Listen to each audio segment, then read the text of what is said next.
I'm Sarai. And I'm Haley. And this is Seamwork Radio. Welcome back to Seamwork Radio, where we share practical ideas for building a creative process so you can sew with intention and joy. And today, we're getting a little bit vulnerable and talking about our recurring sewing mistakes. So you know the ones, the things that just seem to happen over and over, no matter how long you've been sewing.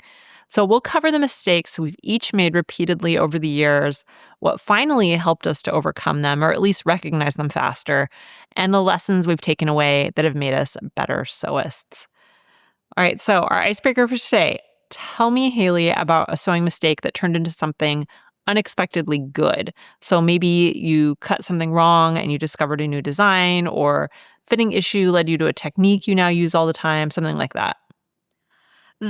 What comes to mind for me is many years ago, I was making a dress.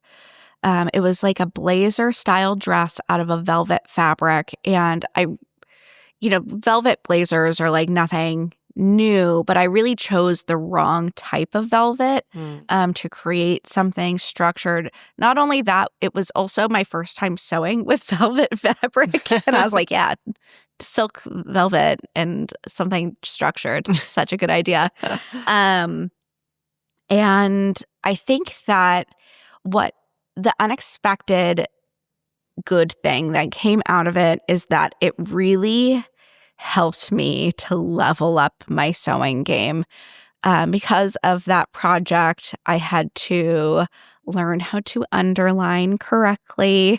I had to step up my hand sewing game. I feel like before that point, it was very slapdash. It wasn't like a lot of technique. It was just a very intuitive approach. I like that, intuitive. I had to learn how to do pad stitching and proper hand basting, and had a hand set in a sleeve and just all sorts of things. Hand done buttonholes, really learning the techniques of hand sewing.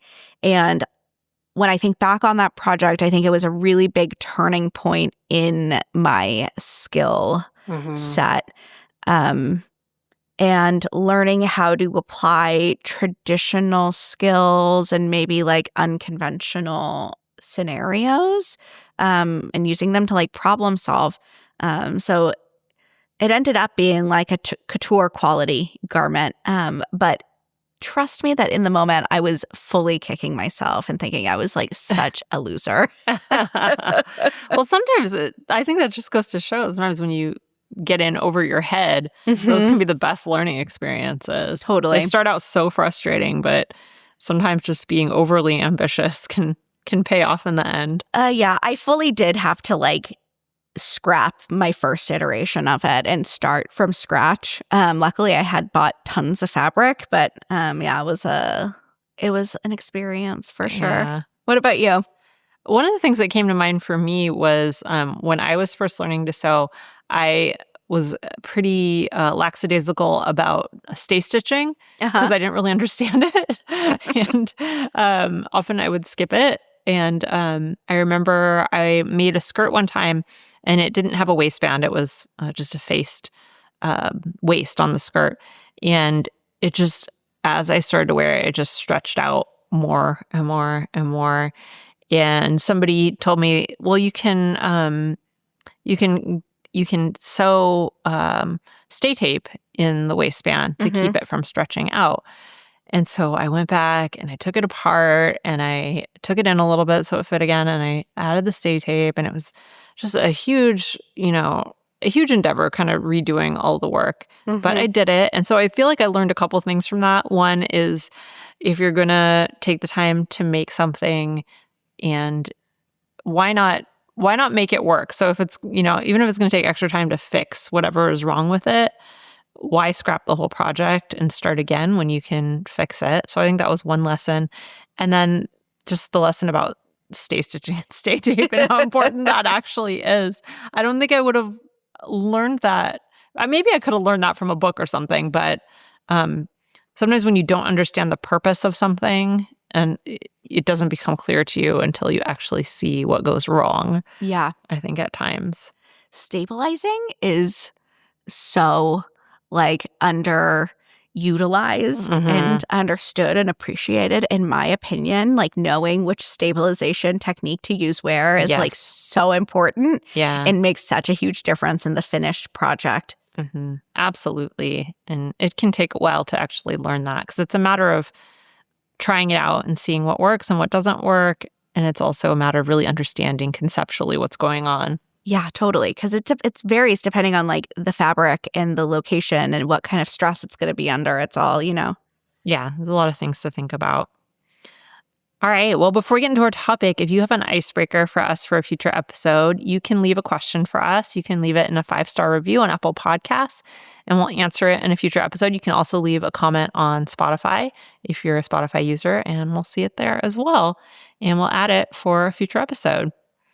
All right, so let's talk about our mistakes. So I think there's something really freeing about admitting that we all make the same mistakes over and over again. And when I look back at my sewing journey, I can see clear patterns of things that I did wrong, maybe for years before I finally really understood what was happening. And some of these, I've mostly overcome, but others still pop up occasionally, especially when I'm feeling rushed or I'm really distracted. But here's the thing. Every single one of these mistakes taught me something important, not just about sewing techniques, but also about myself as a creative person and maybe about the creative process in general. So we're going to talk a little bit about that today. Haley and I are going to share our top 3 recurring mistakes and what we've learned from them, which I think is the really crucial part. And I think it's going to be really relatable for a lot of people because we've all been there.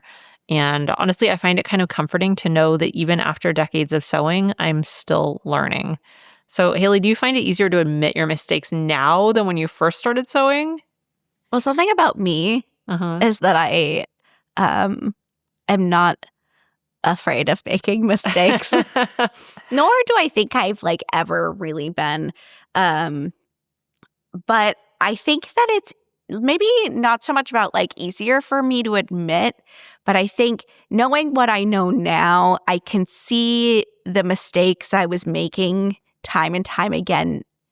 And maybe not even realizing it. I think at the beginning, there's like this stage where things just like are sometimes just, maybe not everyone, but for me, I'm like, my stuff just looked kind of crappy. And I couldn't kind of put together all of the reasons why things weren't looking quite right. Yeah, it's more mysterious. It felt very mysterious. But now, it's not like about like admitting it like I was ashamed of it ever. It's just now, like hindsight 2020, I can see all of the unstabilized seams and the like misused techniques or, things like that. Because you just don't know what you don't know. Yeah, exactly. I think that's a really important point is as you gain more skill, you're able to understand your mistakes a lot better. And that not only means they happen less often, but also you can fix them, you can figure out, ways around them, you can diagnose what's going on a lot better. Yeah, I think that like there was a lot of like blame in some ways. Not like sometimes I'd be like, wow, what's wrong with me? Why can't I make this look good? And sometimes it was like, this fabric sucks or this pattern sucks. Yeah. Or, instead of just like recognizing that it was like a variety of different miscalculations or missteps that happened. Yes. Yeah, definitely. I totally feel that as well. Do you think that some mistakes are actually necessary? Like you have to make them a few times before like a lesson really sticks? In a way, yeah, because I think you can't really grow without making mistakes. Yeah. Like you can't really, I think it's kind of a fantasy to think that you're just going to be good at something from the very beginning, at least anything that I think is worthwhile learning. So yeah, I think mistakes are definitely just a part of the process. And that's painful because it's hard to accept that that things aren't going to come out exactly the way you want them, especially earlier on in your journey. But it's also, if you want to gain a skill, I think that's just part of it. What do you think? Yeah, I think, of course, mistakes are like 100% necessary, that you just like, there's no growth where there's no mistakes. or like at least in my life, that's never how it's worked for me. And I think going back to that pattern recognition, I think that sometimes we just don't know. We know that something's not right, that maybe we're making a mistake, but we don't quite know what the mistake is. And it takes that repetition for you to recognize it. And also, I think sometimes we don't take the mistake seriously. So we're like, that's one off. Yeah. And you have to make it a few times for it to like really, for you to be like, oh no, that's like stay stitching. Like I really got to do that. Yeah. Do you think there's a difference between mistakes that come from not knowing something versus mistakes that come from rushing or not paying attention? Yes, definitely. I think for me, I mean, there's a difference in how it feels. Sure. I think the quality of how it feels. I think with mistakes that come from not knowing something, like we were talking about before, it does sometimes feel a little bit mysterious, but it also feels like once you figure it out, you can work around that. I think the mistakes that come from rushing or not paying attention, those are the ones that for me are more frustrating. Yeah. That feel like I did something avoidable here. And if I had only been like this or done this, So I think that those for me those are the ones that pop up more for me now. And those are the ones that are actually a little bit more frustrating. Yeah. I 100%. I think that as your sewing practice progresses, that the mistakes that are born from rushing or not paying attention become the ones that are more frequent in your sewing practice. Now, when I don't know something or something's new to me, I have enough like overall knowledge to be like, I gotta like investigate this before I proceed. And there's something fun about that too. You're like, oh, I get to learn something. That's yeah, cool. Totally. It's like a fun puzzle. Usually if I make a mistake because I'm rushing, it's because I'm in a rush. I have a limited amount of time. And then now I feel silly because now I have to waste time fixing a mistake that I made trying to save time. So I kick myself in those situations because it just feels like so on me. Yeah. Also because you're already in a bad mood probably if you're rushing. Right. You're probably not feeling great. Rushing never feels good. It's truly like my number one enemy is rushing. Yeah, me too. It's something I'm trying to overcome in my life, and it doesn't feel good. And then when you make mistakes from rushing, it just piles onto the bad feeling. Yeah, that's when I make a mistake from rushing. Like 9 times out of 10, I'm like, I'm done sewing right now. I'm not having a good time if I'm rushing. So like we need to pause. Yeah. I was just thinking about this as I was putting on my necklace this morning because I'm wearing this necklace that has a very tiny clasp on it. And what I've noticed is that when I'm rushing and trying to get it on, it takes so long because I'm like, and I don't take the time to go get my glasses and turn on the lights and like, do the things that will make it easy. And it takes twice as long. So whenever I put on this necklace, it's like a practice for me. Okay, let's take this slow, go get my glasses. Turn on the bathroom light, look in the mirror, and I can get it on. Yeah, it's like your little morning litmus test. Yeah. All right, well, let's get into our mistakes. So we're each going to share 3 repeating mistakes, and we're going to alternate between them. So I'll start with the first one. And this is one that I made a lot early on, which is expecting every pattern to fit out of the envelope. So when I was early in my sewing hobby, I had no idea about fitting, and I would just make patterns and I would expect them to fit perfectly. I'd, follow the size chart, I'd cut everything out, I'd sew it up, and then I'd feel disappointed when it didn't look quite right on my body. And by the way, when I say follow the size chart, a lot of times I was just guessing about my size back then because I didn't really know how to take measurements properly or to, keep them up to date. Yeah. So I would just kind of pick out the size that seemed about right or that I'd sewn in the past. And as you can imagine, this didn't always work out for me. I knew I had a short torso. I'd known that my whole life, but I never really did anything about it when it came to sewing. And I just hoped that if I chose the right size, then things would magically work out. And sometimes they did because it would just depend on the style of the garment. Sometimes it worked out, sometimes it didn't. And then finally one day I made this really cute 1970s dress. It was from a vintage pattern that I was really excited about. And the fabric was perfect and the design was exactly what I wanted. But then when I put it on, there were all these wrinkles and there's all this buckling around my waist. And for some reason, that was the one where I realized that this is something I could actually prevent. And the truth is, before that, I just didn't have the confidence to alter my patterns when I first got started. And just building that confidence took time. And even just realizing that confidence was the issue helped me a lot, because then I could work on building it. And, it's a lot like learning to drive. At first, you're so focused on the mechanics that you can't think about anything else. But eventually, you have the mental space to make adjustments. So that's how I started to feel about fitting. And it just took a while to build up the confidence to actually make those fitting adjustments.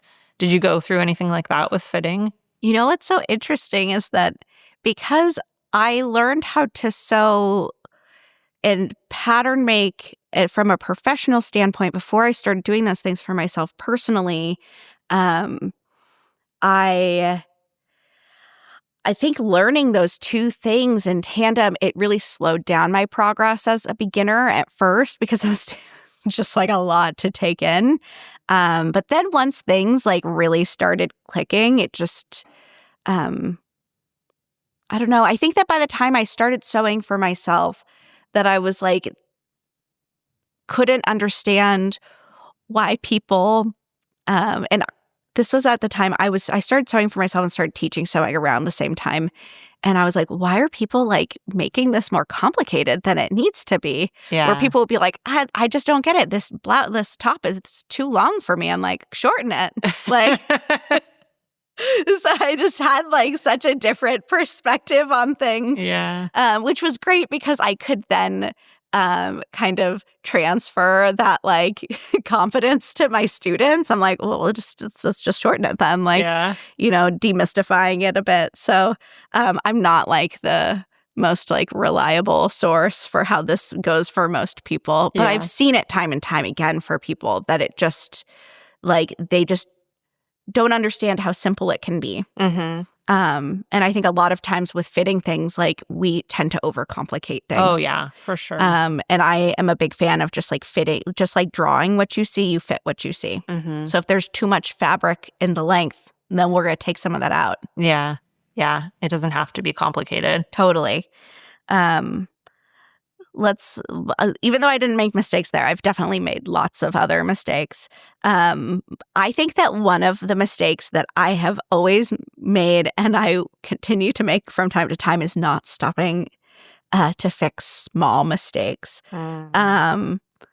So I think that I've had a tendency to sew past tiny problems, like, oh, it's just a tiny little pucker. That'll press out. Mm-hmm. It just needs a little bit of steam. Or like maybe a seam is slightly crooked, or I could have lined up the plaid a little better. I will tell myself, like, no one will notice it.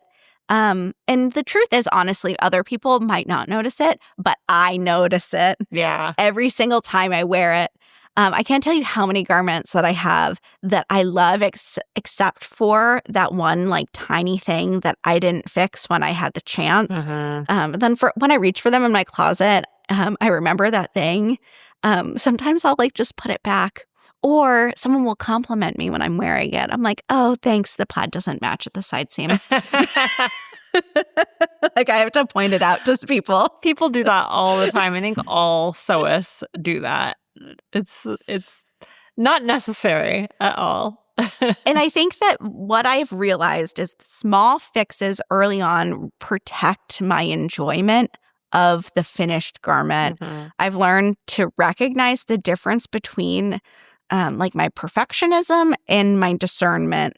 Perfectionism is when you're being unreasonably hard on yourself about something that like truly does not matter. Discernment is when you notice something that's going to bother you, and you make a choice to address that thing. So my takeaway is if it bugs me at the machine, it haunts me in my closet. Do you have any like garments a ghost. It is, truly. Do you have any garments like this, Sari? Yeah, I do. And when you were speaking about this, I was thinking about um a garment that I made. I can't remember if it was in the spring or it was a garment I made last year. I turned the sage blouse into a dress. And I was thinking about the fact that I didn't really try it on as I went and like think about how it was all coming together before I top stitched all the seams, which made it hard to make any kind of changes. Lots of seams. Yeah, afterwards. So, and then I didn't like the way the seams ended up folding on the skirt that I had drafted. So I was thinking about this and that if I had, really taken the time to diagnose, not just to try it on and look at it, but also really think about what was bothering me about it before I just plowed ahead, then I would have probably made some different choices. Yeah. Maybe fixed it, maybe not, but that's one thing that came to mind. I feel like it happens. It just happens sometimes, and that's okay. And sometimes it's kind of hard to decide what or to figure it out, especially in something like what you're describing, because sometimes things just don't look good until they come together at the end. Yeah. And so you're like, this will look better once this, it's top stitched and it's hemmed and the buttons are on. But sometimes it doesn't work out that way. Yeah. That's very true. All right. So the next one, the third one in our list of mistakes, is sewing garments that I like instead of garments that I personally love to wear. That one took me a really long time to see. So for years, I would make projects that seemed like a good idea because basically they look good on other people. So I'd see a beautiful dress like on Instagram or in a pattern photo, and I'd think, oh, I should make that. But there's a difference between admiring something and actually wanting to wear it in your real life. And I still occasionally fall into this trap. So I'll get excited about, maybe a trend or a style that someone I follow is wearing. And I'll start a project before really asking myself if it's something I would reach for. And what I learned is that sometimes too much inspiration is actually a bad thing. This is something that I've really taken to heart lately. I had to learn to be less trend aware and to ignore influencers a bit more and to really just focus on what makes me feel good. It's almost like you have to quiet all of the external noise if you want to hear your own voice. And I think that connects to something we talk a lot about at Seamwork, which is sewing is all about, making those decisions. And I think one of the most important decisions you can make is, am I making this for myself or from, some imaginary version of myself? I think that's one I still struggle with, especially because in my real life, I need to have clothes that are comfortable, durable, that can get dirty. That's just the reality of my life. But I really like fancy things and I like vintage things and I like fine fabrics and I like wearing silk and marrying those two things and figuring out which is right for me, like where's the middle ground that's right for me, means I have to kind of ignore a lot of the inputs, the inspiration and the inputs that might lead me to something that's a little bit off key for my life. Totally. Yeah. I struggle with this in a unique way because as a designer, it's my job to be keyed in to trends, and I'm constantly designing for a person who is not me, which is great. That's my job, and I love that about my job. But then sometimes when it comes time to like toggle back to myself, I'm like, wait, who am I? What do I like? Yeah. I spend so much time like looking at like beautiful things and dreaming up cool ideas that I have to like really look at something critically and be like, is this like a beautiful Seamwork thing or is this a Haley thing? Or is it both? Sometimes, it's a Venn diagram. They overlap. Yeah. But it's a hard lesson to learn. It is. It's very hard. And I think lately I've been really trying to curb the amount of input I have just generally in life, but also when it comes to inspiration, not just like clothing and sewing, but also home decor and gardening and all the things that I love looking at and thinking about and dreaming about. It's really fun, but I've just found that it's become very overwhelming for me, and I don't have the time to actually do the things that I want to do because I'm spending so much time thinking about them and planning. So, and also just being influenced, like we're just talking about, just, forget what your own taste and your own life is like because you're just you're so influenced by all these other images that are coming at you. Totally. It's like, all roads lead back to the artist's way. Yeah. It's true. Well, building on that, another kind of iteration of that mistake is buying fabric that doesn't match your real life. This is totally related to what Sarai just said, but it's specifically about fabric. My mistake is falling in love with a beautiful fabric that suits a fantasy version of myself and not like my real life self. Or I just think is like beautiful from an aesthetic point of view, but not necessarily something that I would wear. Yeah. Like I'll see a gorgeous silk and like a jewel tone, and I'll be like, oh yeah, I'll wear that to like to a dinner party or a cocktail party. But like, do I go to fancy dinners or cocktail parties? Like occasionally. Well, a couple times a year, but I work from home and I chase after my kids and I go to the grocery store, and that's like my, that's my Wednesday. Fabric is a design choice, and it's not just like a pretty object that exists in a vacuum. I've learned to ask myself like some more practical questions when I buy, like where would I actually wear this? What would I pair it with? How often would I reach for it? Another thing that really helps me is keeping a running list of fabrics that I like wear the most, and intentionally buying more fabrics like those. For me, medium weight linens, ponte knits, cotton lawns, those are like real workhorses for me. So if I buy those fabrics, I know that they're going to get used. Sarai, do you have a strategy for avoiding this kind of impulse fabric purchase? Well, I think like you, I like to think about which are the ones that are my go-tos. Yeah. And then there are certain fabrics that I really feel drawn to, and I think it's helpful to have maybe alternates for those. Like I really love beautiful silks, for example. But I know that rayon challis will be a lot more wearable. It'll be cool in summer. I don't have to worry so much about durability or getting it stained or washing it. So it's nice to have maybe a slightly more toned down, more realistic version of the fabrics that I like the best. And then like you, I like to have those tried and true ones that I go to again and again and make sure that they're exciting to me. Like, cotton lawns you mentioned, like I love a Liberty Tana lawn. They're beautiful.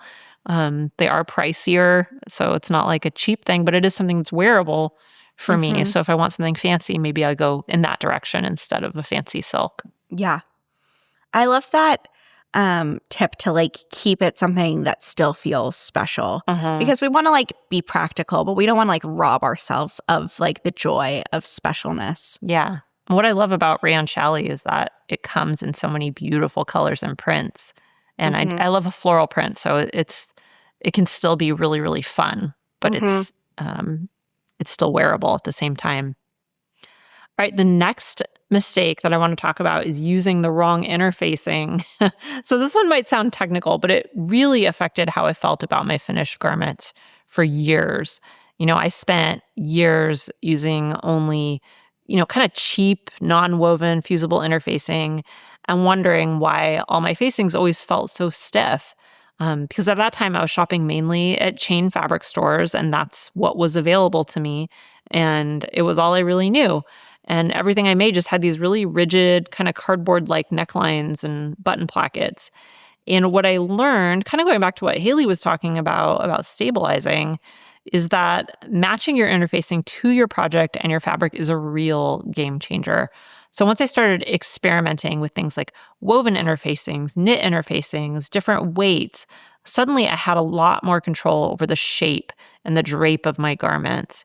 And it's just one of those things where the right tool makes all the difference. And it's something we don't always talk about in sewing because interfacing isn't as exciting as picking out your fabric, but it matters so much.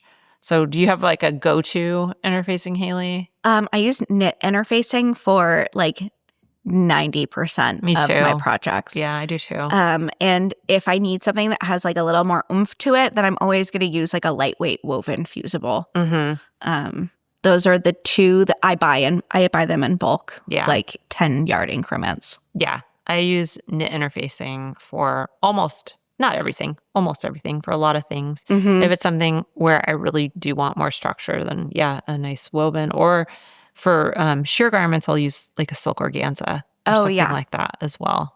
Organza is wonderful. It's so lightweight. It's sheer, so it works with a lot of different fabrics. You can use it in a lot of different ways. So that's a good one. You can use it on like the sheer stuff.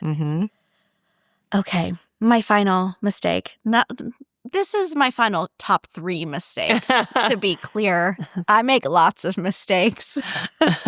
But my third one is not making enough separates. I have made this mistake before, to focus too much on making statement pieces or one-off garments that don't integrate into my wardrobe. I've become much better at it. But I will continue to make this mistake for as long as I sew, probably. I'd make like a beautiful dress that I love, but I'll only wear it to like a special occasion, or like sew a bolt printed top that like did not go with anything else that I owned. The lesson that I learned is that separates multiply your outfit options. And when I started looking at it from that perspective, I think that it really like changed the game for me. So when you make a piece that mixes and matches, sewing feels more rewarding in the long term because you actually get to wear what you make more frequently. My takeaway is, for every hero piece, I try to make at least 2 supporting garments. So think about it like casting like a play. Your hero piece is your lead actor, but you need supporting players to make the whole production work. A beautifully made pair of trousers or a simple like knit top might like not be at face value as exciting of a sew, but I know that garments like these get worn constantly in my wardrobe. So Sarah, do you plan your sewing this way? Yeah, definitely. I think going through the design your wardrobe process every season really helps me with this. It really gets me thinking about how things can be worn together, how they'll be worn with other things that I already have in my closet, what works, what fabrics are going to work together. It really makes it all come together. And I like that analogy of thinking about the lead actor and all the supporting actors. I think that's a really cool way of thinking about it. I still like dresses. I like sewing dresses a lot, but I think they can be those supporting players too sometimes. Yeah. Yeah. I like that idea. All right. So my 3 recurring mistakes, just to recap, were expecting patterns to fit out of the envelope without making adjustments, sewing garments I liked on others instead of things I personally love to wear, and using the wrong interfacing for years without realizing that it was a problem. And Haley, your 3 were not stopping to fix small mistakes in the moment, buying fabric for a fantasy life instead of your real one, and not making enough separates to build a cohesive wardrobe. So from all the lessons learned from this, my big takeaway is something we touched on throughout this conversation, which is so many of these mistakes come down to not trusting yourself, not trusting that you can make alterations, not trusting your own preferences, not trusting that your instinct to fix something is valid. I think building that confidence takes time, but it's really what transforms sewing from something that's stressful into something enjoyable. And I think it's something that also translates into other parts of your life, learning to trust your instincts and trust what you like and what works for you, not necessarily what works for other people. What about you? I think that something that I noticed throughout this conversation is that so many of these mistakes that we discussed, they require like a certain amount of like pattern recognition to figure out, that it is a reoccurring mistake. Yeah. Even things that are like more like practical mistakes, like the interfacing and stabilizing and hand sewing, like we were talking about, they can feel so mysterious at first. Like you just can't figure out why it's not turning out.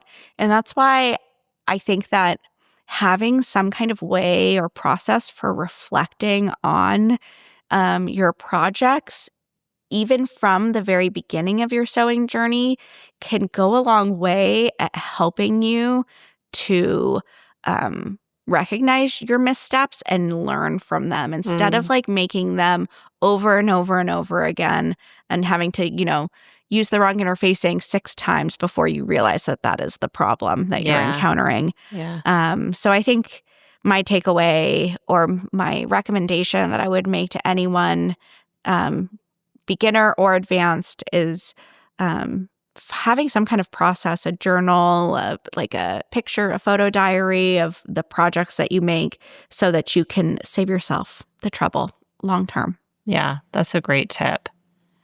Well, we talked a lot about learning from our mistakes today, and one of the best ways to do that is to keep building your skills through practice.